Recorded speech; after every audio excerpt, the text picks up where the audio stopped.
This is my ball python Roz, and in this video we'll be going over the pros and cons of owning one. Let's talk about what a ball python actually is. Ball pythons are native to Africa, and they happen to be the smallest species of python there. With them staying around 3 to 5 feet long, it makes them a very manageable and easy snake to keep. They're unlike their cousins, the Burmese python and the reticulated python, regularly hitting 20 feet. What makes these guys really awesome is their defense mechanism. So when they're spooked and freaked out, instead of lashing out and nipping at you like some animals tend to do when they're scared, these guys will roll up into a cute little ball and they tuck the head in the center of all these coils they'll make to shield their head from attack. So it's a really desirable trait to have in a pet snake, that when it's spooked, instead of biting you, it's just gonna roll up into a cute little ball. They also have several other defense tactics they'll use. In addition to rolling up into a ball, they also have a really impressive hiss.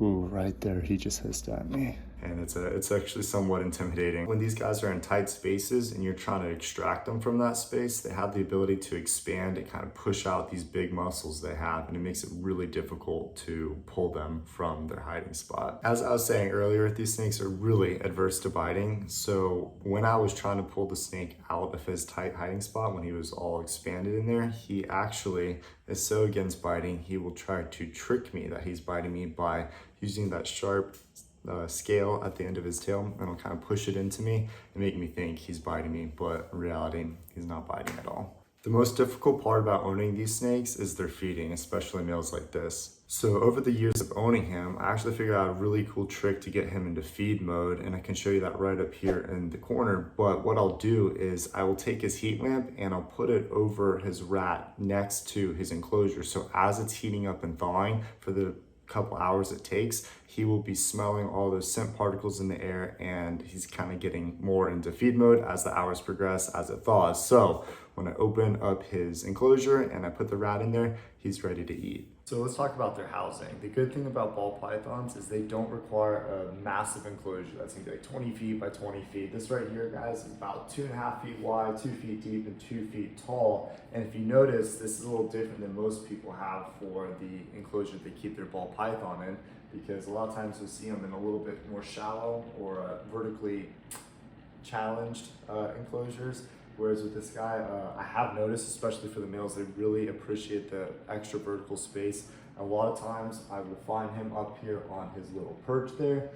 He'll perch a little bit, not like a true arboreal, but they really do not need a huge enclosure. As far as what we put in the enclosure and what they need is with temps and humidity, that's one of the more challenging things compared to some of the other starter snakes, is that these guys need a little bit higher humidity, especially when it comes time to shed. Sometimes they're prone to having stuck shed. So if you are in tune with your snake, like I try to be, when I notice he's going into blue or he's about to shed, I will just spray down his entire enclosure here, and that fixes the problems with shedding. So as long as I make sure not to forget to spray his enclosure down before he sheds, he'll be fine. Another thing you can do, instead of trying to keep track with their shedding cycle, is to offer them a hide box that has like moss in it, and you keep it wet, so it's their humidity box. So they have a regular hide and then another hide that doubles as a humidity box, which is also a really good idea. One of the coolest things about these snakes is their insane genetics. They can come in all sorts of different colors and patterns, and those are known as morphs. So this guy right here is a piebald,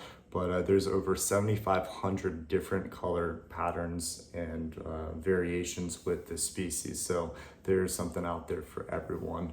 And it's definitely one of the more desirable things about ball pythons, that they can just be any color. You have piebalds, which are really popular with people. They come in all white with blue eyes. Those are blue-eyed Lucy's. You also have the albino ones that are kind of one of the first morphs, but still one of the most beautiful ones. And they're just a lot of fun. It's always keeping it fresh and new with this species, and each year they're always coming out with tons of new incredible morphs. To tie it all together, ball pythons are some of the best starter snakes. They're smaller size, they're beautiful coloration, and their adversity to bite. These guys are really where a lot of people start, and I definitely agree with that.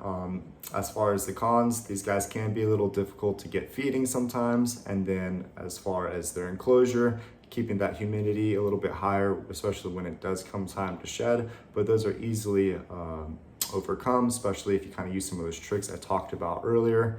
But in general, big thumbs up for these guys. They make one of the best starter snakes. If you like content like this, make sure to hit that subscribe button. It really lets me know that you guys are enjoying these videos. Anything I missed or you guys want to hear more about with ball pythons or any snake for that matter, make sure to let me know down in the comment section below.